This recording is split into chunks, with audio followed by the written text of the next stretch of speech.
I'm here with Ann Arbor, and I'm Leeya Mehta, looking forward to featuring Anne in the 115th edition of Plume Poetry. Welcome, Anne. Thank you. It's wonderful to see you again. So, Anne, tell me a little bit about your setting. Where are you right now? Well, I'm in the living room of our home in Farmington, Maine. We're on Court Street, which is a little strange because in Farmington, the court is on Church Street and the church is on Court Street. But here we are. It's just a little verbal trick. I'm in my living room, and behind me you see a wall of Chinese peasant paintings. My husband, John Rosenwald, and I have spent more than the last 30 years going back and forth between here and Shanghai, Hangzhou, Xi'an, and Tianjin teaching and learning. We study a great deal, and we fell in love not only with the language, the culture, and the people, but the visual arts. And so that's what you see behind me. And Anne, you are a prose writer. You've written a novel. Mm-hmm. You are a photographer. Mm-hmm. You are a poet and an editor. Mm-hmm. You and I met because the Beloit Poetry Journal published a poem of mine in 2013, and we met for the first time in Washington, D.C., which is home for me now. In terms of my setting, I'm actually in the mountains of Pennsylvania today on Valentine's Day, and behind me is a fireplace, which is there's the rose. Behind me is a fireplace, which I don't have in my Washington, D.C. home. And my hosts are kind enough to vacate the house and go into exile for this hour, which is lovely. Thank you for the rose. Oh, you're welcome. You're welcome. You deserve much more than one. Tell your husband. So I thought it would be wonderful to start with a reading of your poem, Thanks for the Offer. Okay, we can do that. Okay. Thanks for the offer.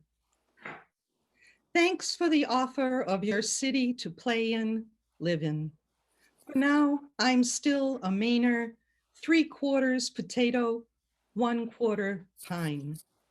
All the rest is fresh water with a pinch of paper-making sawdust swirled in a flask of brine from the Bay of Fundy.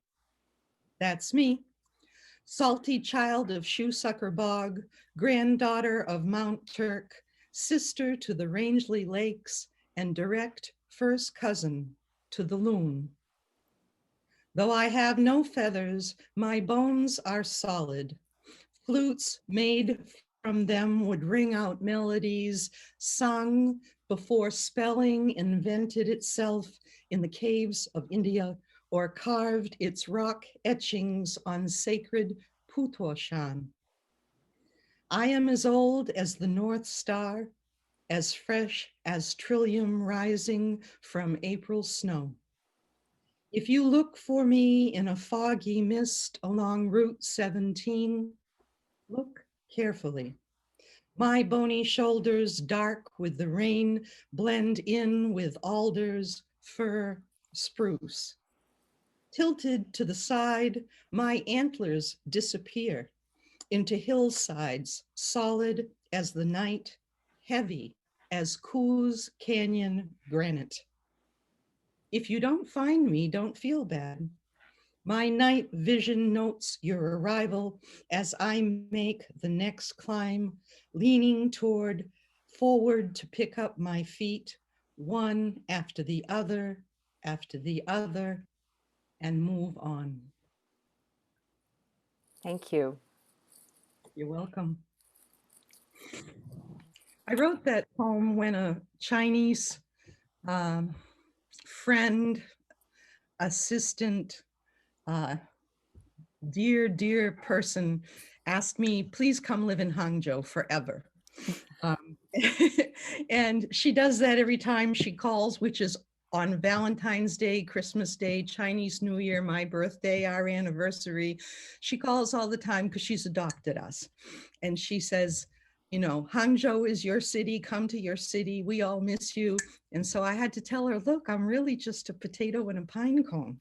You know, it's all right. I love China. I love the people. I love that city. I love the students. I love riding my bicycles and hearing bicycle bells. But I'm not a permanent citizen. I'm an American. And on this Valentine's Day, I know that more than ever. But that's why I said I had to write this. Thank you for asking, but not yet. Why do you say I'm an American more than ever today? Today, because I'm believing in the justice system, and I'm heartbroken about a decision made yesterday by the Senate, and I will have to keep putting one foot in front of the other, like the moose in the poem I just read, and keep believing that if you work hard, you can make a kind and gentler nation. It's what I want and what I hope for. I mean, I'm a Lithuanian, French Canadian Yankee poet, and you're my dear friend. We can cross these lines. We can know each other. We can share our homes, and I can send you the fruitcake my mother used to make, and it reminds you of India. Now, isn't that strange? It is strange. It's very strange that when you taste a Maine fruitcake made by a French Canadian woman who taught it to her daughter and sent it to you, that you feel at home when you taste it. That's pretty simple and That's basic. pretty simple. And I think one of the big questions I have, I guess, is given that immediate sense of connection that I have with family that's from Georgia and from, you know, California and from Utah and all over the US, and not just coastal communities like the semi-coastal community that I come from in Washington, but it's, you know, it's supposed to be the seat of everything that's wrong. And then there you are in Maine, in very rural Maine, that we, you know, but aren't we all the same? Aren't we all connected? And talking to you was partly wanting to bring out these themes of connection. I, as you know, and as many people know, grew up in Bombay, and my grandfather's favorite cake was Dundee fruitcake. And we would look forward to it so much because someone would gift it to us or he would buy it, and it would come from England, and we'd eat it around Christmas. And my relatives would also make fruitcake. And when I married my husband, his family was like, "What? Fruitcake? We never eat that stuff." They're Irish American. And I thought, well, you were Irish American. Don't you like fruitcake? No, no way. And then you sent me the fruitcake for the first time, and I was like, wow, this transports me back to my childhood. It's my favorite thing in the world. And I look forward to it so much. And my children, as soon as your parcel arrives, just open it up, and we have to have a pact that we will only eat it together, so it's not finished, and that I will get my share. I would hide it in a closed, locked cupboard if I could. That's great. That's great. I can see somebody deciding to sneak an extra piece. So I like the idea of we have to eat this together. It's the only sweet they ask permission before eating. It's Anne's fruitcake because they know how important it is to me. So tell me a little bit about this smaller town. There's this paradox about the beauty and all this giving that nature has, this generosity, it's so it seems, and then there's the brutal reality of what we need to do to create a livelihood for people in these towns. I just went through a number of coal towns, and I've spent some time in Pennsylvania in the coal towns, the old coal towns, the steel towns. There is this paradox between what we love and how it at the same time it can kill us. And I feel like your poetry and your insight into that, not just in your poems, but also in your prose, in your conversations, is what makes for a conversation that's both deeply personal and deeply political. And I wondered if you would talk about that a little bit. Well, the town I'm in here is Farmington, Maine, and it's a university town. And for me, it feels like home, but it doesn't feel like Maine. And my reason for that is that I come from Rumford, Mexico, Maine, where a very large paper mill used to be the biggest paper mill in the world under one roof. So just miles long, a whole island full of paper mill. Paper's important to writers and photographers, and I have used it all of my life. And beautiful paper is beautiful paper. This mill made the paper for National Geographic. So high coated, glossy, high quality paper. And everyone in my town, most everyone, I would say every house has a cancer in it. So that's the reality. My grandfather died of cancer. My aunt died of cancer.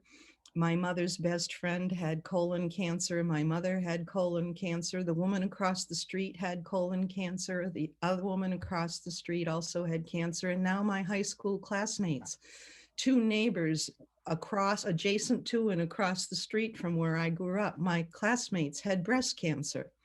And several people have had brain cancer. And my best friend in 8th grade died of leukemia.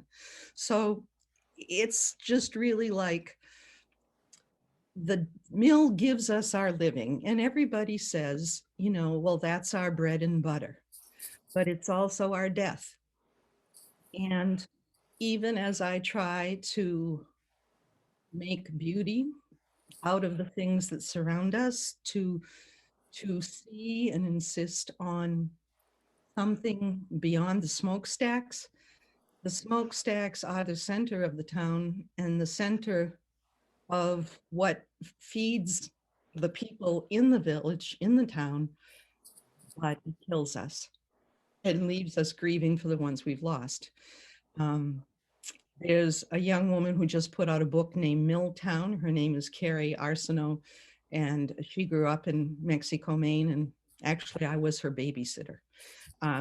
So there is a lot of paradox, push and pull between the beauty of the mountains, the call of the loons, the hooting of the bears. All of that is wonderful and beautiful, but the mountain valley is a valley. And when the smoke comes, when the clouds come in, it covers the valley, and what comes up from the smokestack stays. And until the sky's clear, there's a lot of pollution available for living lungs. And currently too.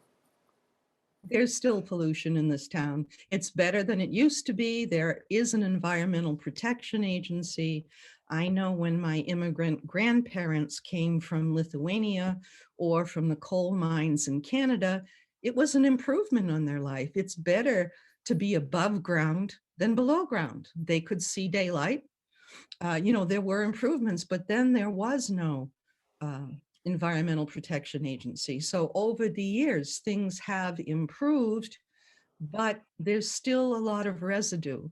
The islands in the Androscoggin River in our area are not necessarily islands that were there. They're islands of leftover sludge from the mills as it dumped what it had. So it's the eagles are back, the fish are back in the river. There's, there is a hope for the future, and people are using less paper, and the mill is switching from bleached white paper to cardboard or, to other things. The mill is still there, but there's not much else for people to do in a mountain area when you have so many trees. The tree harvesting and replanting, it's all part of the process that we live with. And this place is in my bones. I love it here. I love so much about the water and the water and the mountains and the changing seasons. All of those things feed me. And when I'm teaching in Shanghai or Hangzhou and I'm standing in the middle of a city of 21 million, or just in a crowded sidewalk and the heat being one of the dumplings with the local people, that's what they say, we're all dumplings in this pot in August when it's just steaming hot. I close my eyes and think of Garland Pond. I think of the beautiful water running through Coos Canyon. I think of spaces, and I know, that there is a balance in the world. So what can I say? It's a complicated world, and we all have to do our part. A two-part question from that is, what part of sort of the personal becomes political in the poems? Do you ever have to decide how much personal, how much political? Because your poems, for people who may not know you well, don't always come across as deeply political. They're very personal. They seem, and obviously the personal and the political meet. We're human, and they obviously meet, but you don't necessarily, you're not didactic. You're not leaving us with a political message, so to speak. And yet there is a sense of the political being present. Maybe because I partly know you. But do you have to decide how much you will say and how much you will not? How do you restrain yourself, I suppose? If you could talk a little bit about that. Well, self-restraint is something that we learn ibu, which is one step at a time. And I think I often just start a poem with what the inner voice says, and I follow it. I have no clue exactly where it's going to take me, of course. And so sometimes it jumps from where I started to where it wants to go. And then the question is, well, am I making that leap or not? And if I'm leaping to the political, if I start a poem with, I just had to have a tooth pulled, and I start with that tooth being pulled, and then I talk about rot. And then if I jump to political things, can you really make that connection between your tooth and what's going on in DC? Probably not. Sometimes the answer is no. So I don't know. It's hard for me to say. I think, as you say, every little thing is political, and probably my describing a beautiful mountain lake is political, because how long will it last? We can't eat the fish in that lake anymore, unless you eat only one a week, or if you're pregnant, don't eat any, and that's because of the wind from the coal mines blowing north to Maine and dropping acid rain. So even as you're describing something that seems wonderful, there is the side where it is threatened. I would give my life to keep this lake clean. And I always have said, if I could give the Chinese people one thing, I'd give them clean water. We have a friend who's a root carving artist, a very well-known root carving artist in China, and he sighed in front of us once and said, "Alas, there are no more trees." And all we could think of was, well, Huan Yin, come to Maine. You're welcome to Maine. Come see us. And he did, and he saw all of the trees. But it doesn't mean they're accessible for artists or other people. And if we use them, if we harvest them, what's our responsibility?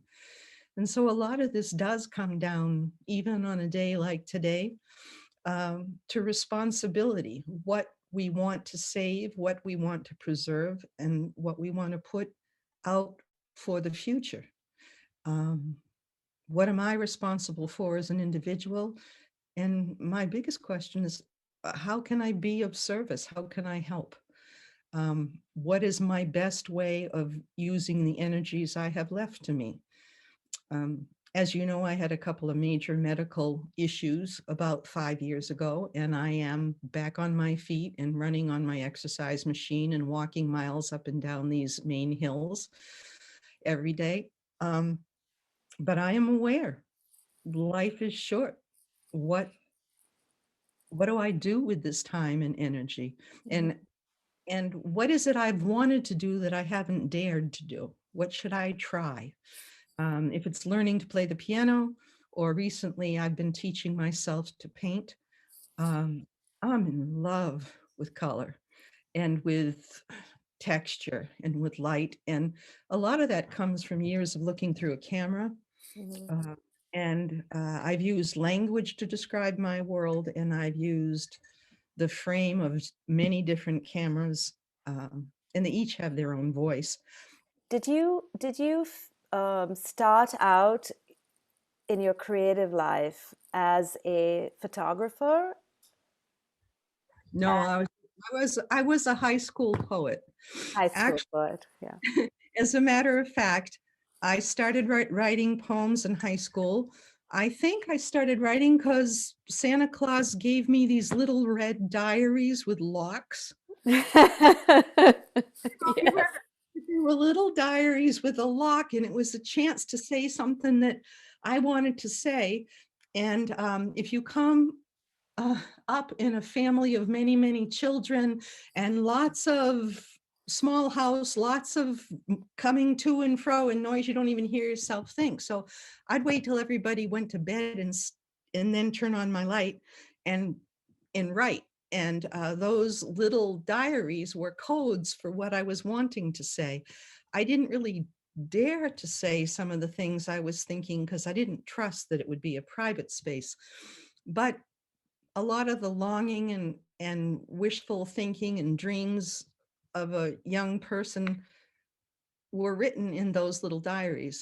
Then I started to write poems. And actually, when I graduated from high school in 1972, my high school class didn't have a class speaker. They used my poems. And they kind of did choral readings of my poems. And we got in trouble with the principal because one poem had shit in it, and we weren't supposed, we weren't supposed to say that word. And so we promised we wouldn't. But then at graduation, the person reading the poem said it anyway. It was by then we were graduated. I had these little high school poems from Mexico, Maine high school class in 1972. And my poems are there, and music by some of my high school classmates. And we did our own thing. But remember, it was right after the 60s. So it was our own little poetry fest. It was our own little using our own voices and saying we didn't need a speaker to speak for us. And now, how do you see yourself? Do you see yourself as a multi-genre artist? I think so. Yeah, because, yeah.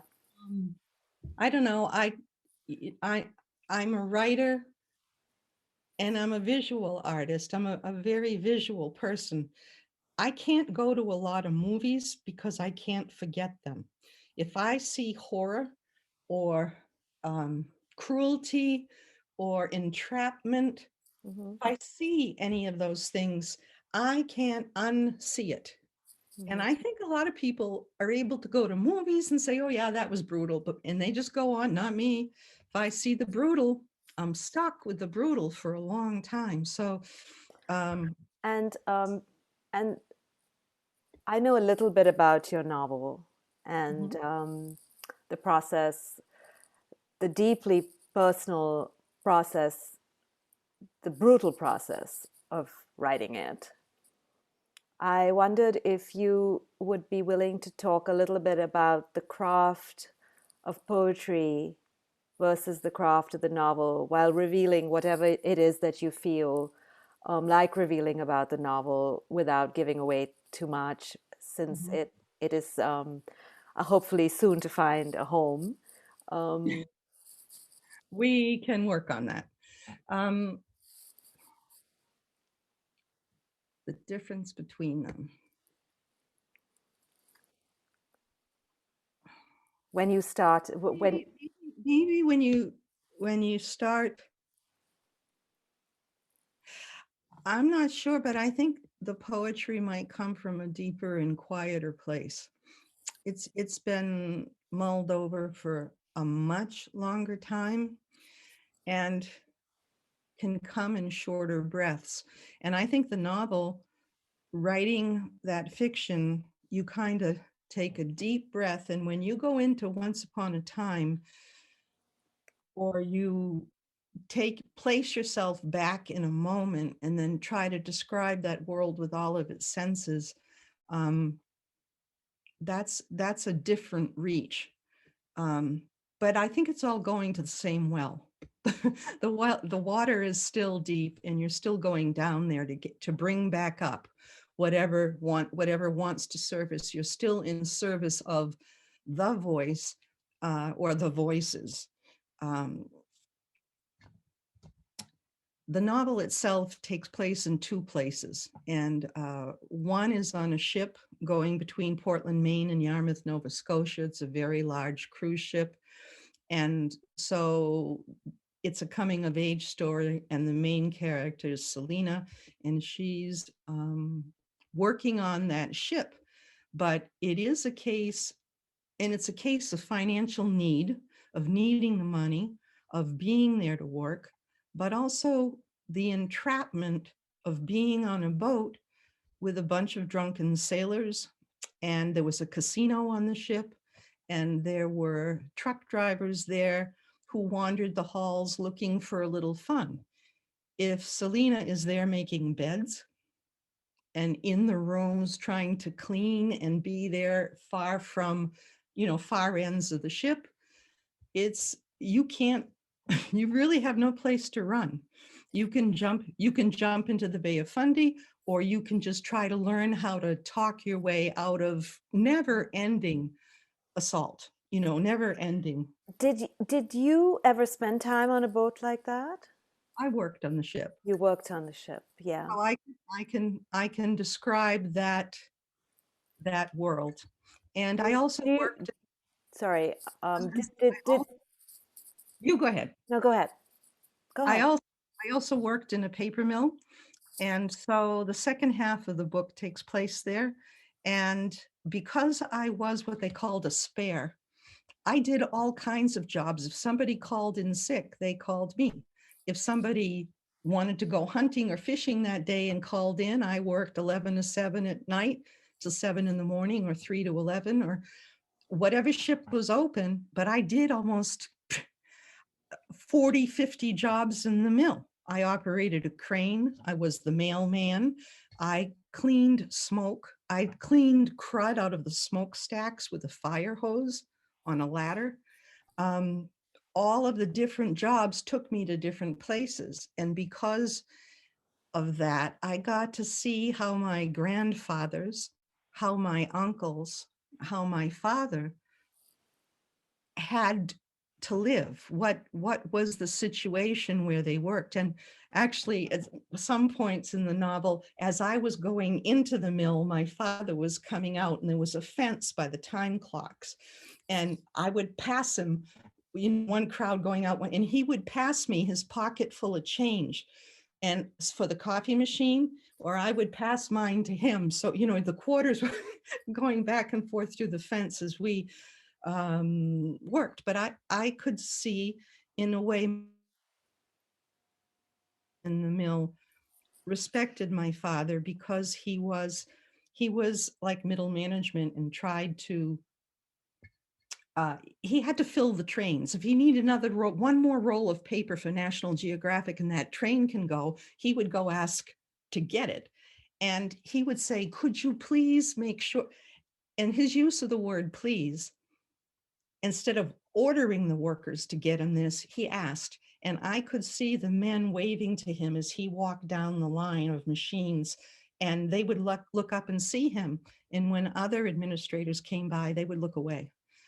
So just that I learned by being there. So that's also my description of the mill comes from seeing many different jobs in many different places, even the creaky places before OSHA came in, the older parts of the mill where old machines were working with single tenders.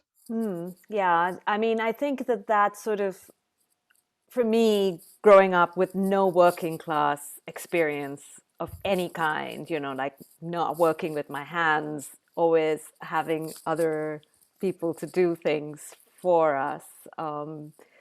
There's a romanticism and a great curiosity in what you just described, just that the passing of the change and those observations, which is one of the reasons why I can't wait for your novel to be out in the world, because I think it's really remarkable from a woman and from, you know, from Maine and from these experiences. It's going to be incredible. The reason I was interrupting you before was I had a sort of a question to ask about whether some of the content that ends up in the novel is also, I mean, I haven't really, I've seen references, and I've read a lot of your poems, probably 100 over the years, but the references are always there to the mills, to the land, to the water, but I haven't seen those stories. And did you at some point realize that those stories were going into the prose, and or do you sometimes reference them in more detail like you did right now in your poems, or is there a division between those two spaces in a sense? I don't know that there's a division. I think that when you get into the novel, lots of other characters can come in and you can see through their eyes, or the conversations between people can speak things you wouldn't speak in your own poems. I guess unless you did a persona poem and it was not your voice, but somehow those stories seemed bigger and more connected. I didn't know I was really writing a novel. I was just writing little pieces, and I was in a wonderful writing group, and a poet named Henry Braun kept saying to me, along with others in the group, well, what comes before that and what comes after that? Next week they'd go, what comes before that and what comes after that? And so finally, I just figured out I needed to do a lot of beforing and a lot of aftering to please Henry and everybody else. And then it grew. And I can tell you, I wrote a lot of this Maine novel in China. And that may seem strange, but for those of us who are international, who have been to many places and put down roots in different cities or places, you don't smell your grandmother's kitchen until you're ocean away from it.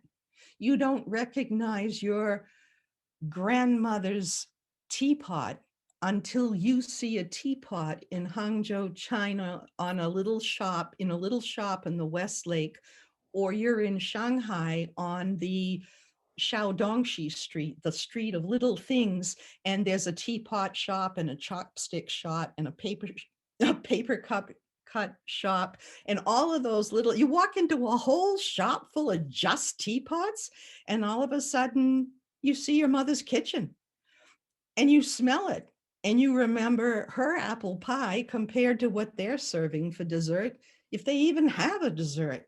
So the distance gives you the ability to look in and to feel and to remember and to smell and taste ways that you never would if you never left.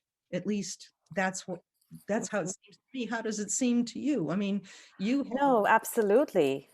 Yeah, I was on the eastern shore of Maryland, and you were talking about the eagles in an earlier part of this conversation, and they've returned to the Eastern Shore as well.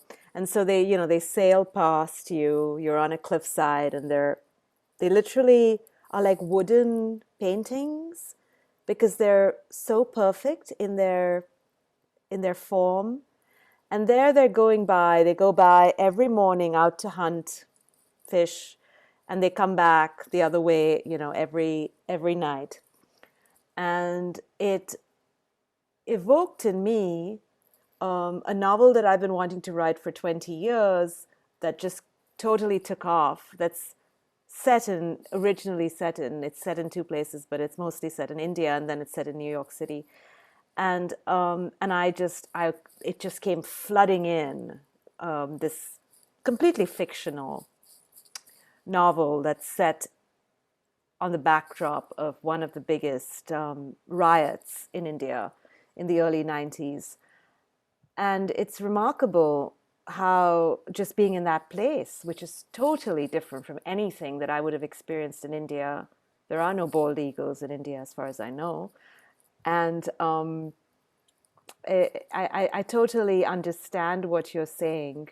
A smell, a form, something triggers in you a memory, but it's not a memory that being home triggers in the same way. I think the separation allows you to almost brighten it and take it out, the teapot out of the setting, and make it into something separate from all of the backdrop, all of the noise, I suppose. You're almost picking and choosing and creating a new shelf with a new novel, so to speak. I like how you're picking and choosing like this. You said you didn't use your hands, but I see you grasping. And you had the eagles going like that. Maybe you're part dancer. That was one thing I was not good at all. Do you know the Ragamala Dance Theater? You all have talked about it, you and John, your husband, yes. Yeah, well, you should at some point check them out online. You can I've see watched her, the woman who started it, right? Yeah, and her daughters, Ashwini and Aparna, they're fabulous. They do Bharatanatyam, right? Yes, Yeah. yes. Yeah. But also a lot of mingling with other traditions. And Yes. that's fascinating. Right. Have African dancers dancing and Indian dancers dancing here. Oh, wow. When they cross the stage, the Africans start doing Indian movements and the Indians start doing African movements. I have to see that. They're In fact, genius. we should post that when I finish when I post your poems. I think I must make a definite reference to that. That will be amazing. Yes. That's very visual. Did you want to read another poem, Anne? Sure. Yes. Among frogs. Yes. Among frogs. I have spent the day among frogs, dragonflies, hummingbirds, mosquitoes, loons. My hands have worked fiber and pulled paddles through water of a pond that long ago lodged itself in my heart.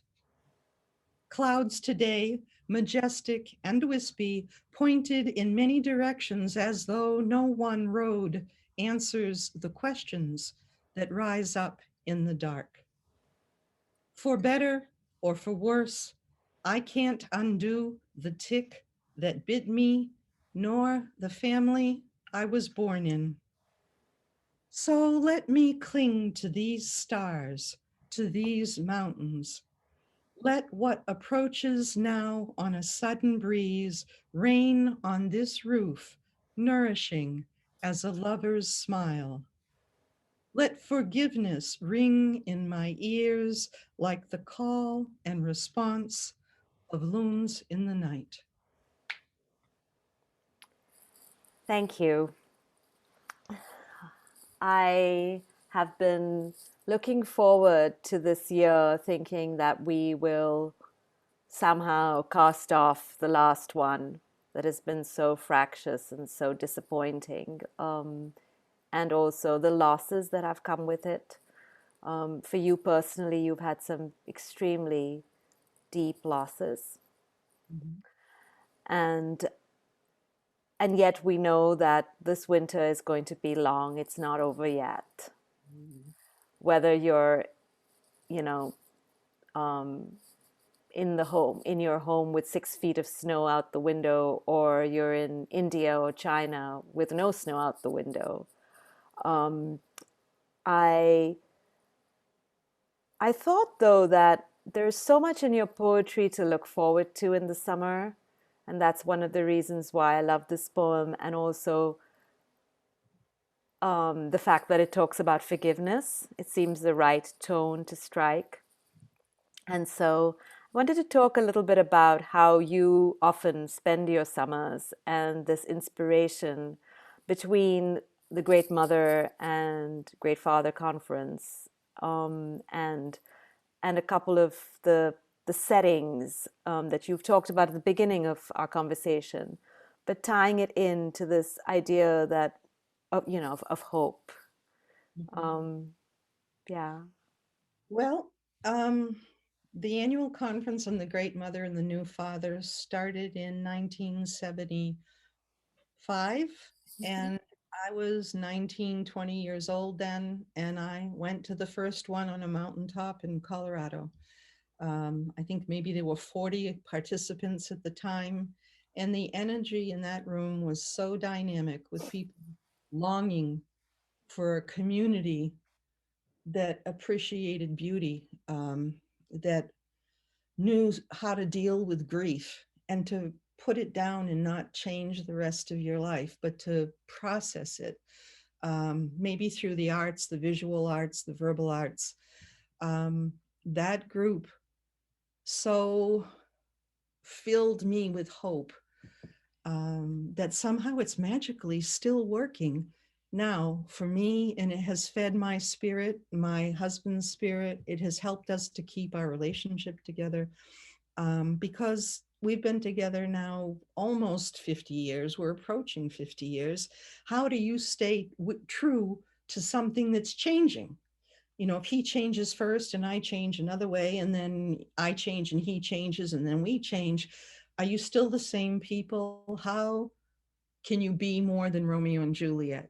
Notice they died young. Um, I mean, think about it. Lucky them in some ways, right? They didn't have to go through all of this. No, no, no. I think 50, it's 50 Valentine's Days. he's still making blueberry apple pancakes for me and bringing me roses. Um, so this is good. Um, so that community still gathers every year in June for a week, Mhm. on Damariscotta Lake in Maine. And we sing, we dance, we write, we talk, we have spiritual leaders come to guide us, and we do the work of maintaining our, maybe of rekindling our spirits, so we can go out in the world and be the teachers we are, the social workers we are, or the healers, or whatever, the accountants we are. So that's a place for us to rekindle our spirits. And of course, for me, then to go to our cabin on the lake where I grew up, lake where I had 10 aunts and uncles and 30 plus cousins. But it, you know, and everybody goes, oh, ideal, but it's also a big family when your uncles were all in World War II, and they still carry the war inside them. It's not as sweet as one might think or hope. And the hard work of the paper mill, the noise of the machines, the crushing of the spirit, with that kind of job, the grind of a job, all of that affects not just the men who work or go to war, but what they bring home and what they either can or can't share with their families. So that's a ripe fodder for my wanting to swim, because I would dive off the dock and swim my heart and soul out, and the water holds me. So that's swimming, the repetition, the rhythm. I can ease some serious heartaches if I'm in the water. And I know this is a first world problem I'm about to say, but my not being able to swim now in this time of COVID, in this political time, in the year where my mother died, in all of those things, not being able to go to the university because it's not open. I can't go to the pool because it's not safe. The water, I'm missing the water. So that's what I do in the summer at the lake at Garland Pond, and why the loons are inside me. I just, the birds and their ability to dive deep and stay there long and to come up in new places, and how they call to each other with such longing in the night. I understand the longing for connection, and I think the loons know that. So that's where some of my poetry comes from, and where my writing comes from. It comes from a deep love of the world, but of the humans that inhabit it. In spite of everything, we're complicated, difficult. All of us trying, I would hope, trying harder to be kinder and more human as the days move on. And that's what I want. I want peace. I want it in a really deep way for myself and my family, but I want it for your family and your beautiful girls. I want them to have safe streets to walk on when they grow up. And I want it to be a comfortable, democratic country. And whatever the political system, I want it to be safe for the people. And that's what I want. Should I read one more poem for you? Yes. Okay. This is, you talked about this the other day. I was watching one of your interviews with another poet, and you said to her, there's a hesitancy in making art. Should I make it? If I make it, should I share it? What, the exposure of putting what's inside you out into the world is a challenge. But if it's what you have to do, it's what you have to do. So this poem kind of deals with a little bit of that. It's called Assume Nothing. Assume nothing more than you would of the sea. Constant motion, delicate patterns in the sand, lingering fingers of water. When you read these poems, assume nothing. Not that you know me, or that this one here explains it all, explains everything you've always suspected. A flaw in high relief, a crack at the base of the mountain. When you read these poems, assume nothing, not the nature of the world, nor language as you know it. The journey to get from there to here had many bridges. Some of them required burning. Many supports still smolder, covered with ashes, ashes over embers, everywhere you look.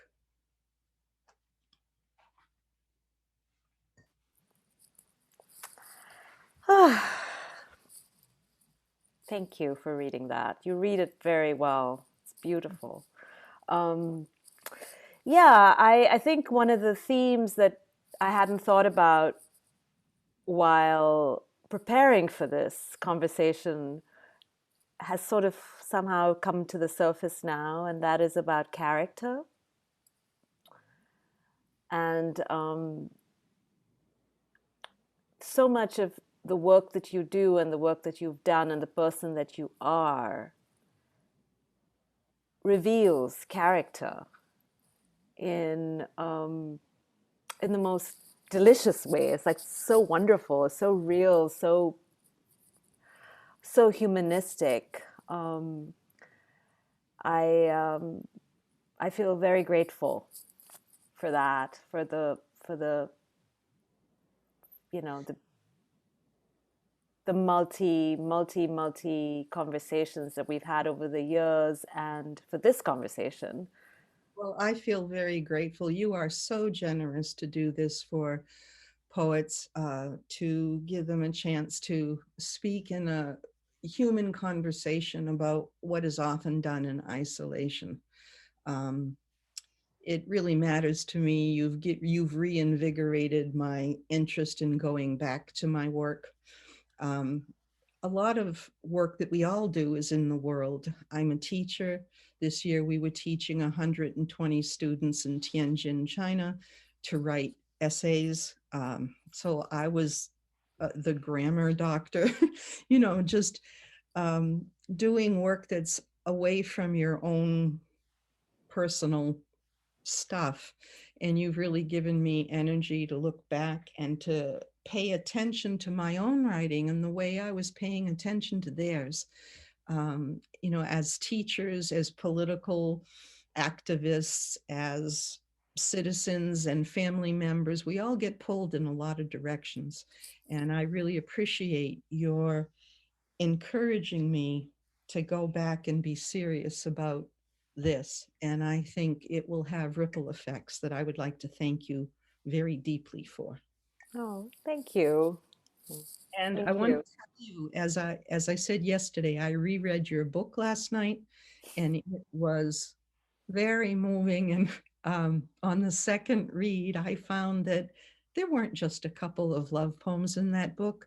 The whole damn thing is a love poem to your culture, to your ancestors, to your own personal process of moving through the world and trying to stay grounded in the flow of the challenges of life. And I really was moved by your poem, the Mother's Day poem at the end, and how you talked about wanting to tell stories in languages so old the secrets were kept there.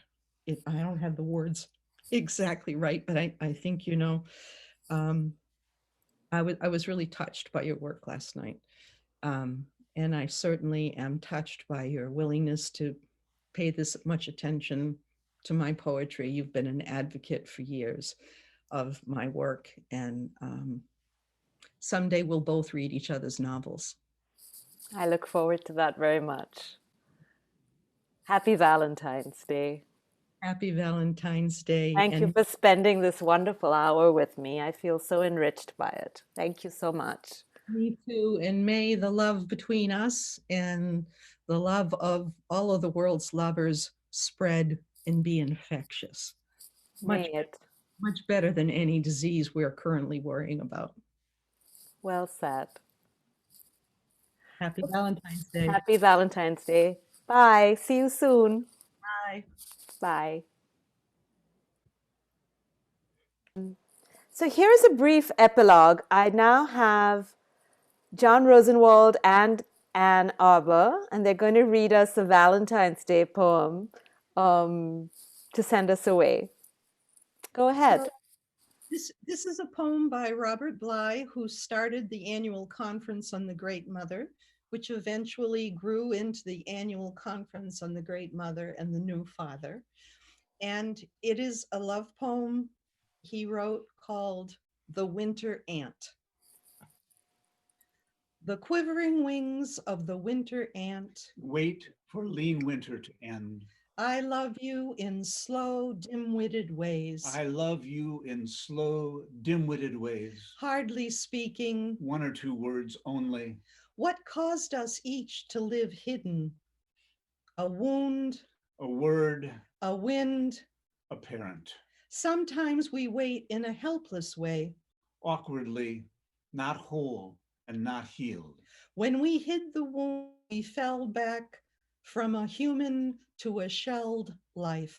Now we feel the ant's hard shell. The carapace. The silent tongue.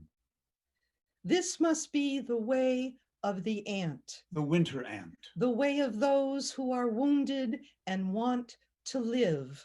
To breathe. To sense another and to wait.